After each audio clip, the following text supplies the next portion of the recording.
آج رات سونا تو بہت مشکل ہے، کیوں نہ گپ شپ کر کے ایک رات گزاری جائے۔ ہاں، یہ تو بہت اچھا خیال ہے۔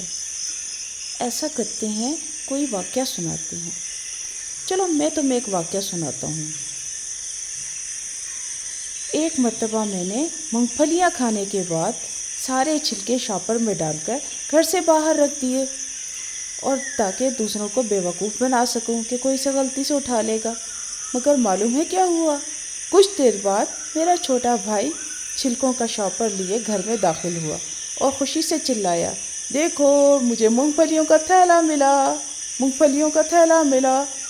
اور میں یہ دیکھ کر سخت شرمندہ ہوا کہ میں تو لوگوں کو بیوقوف بنانا چاہتا تھا کہ کوئی اس شاپر کو مونگ پھلی کا تھیلا سمجھ کے اٹھا لے گا اور مجھے ہنسنے کا موقع ملے گا، مگر مجھے تو شرمندگی ملی۔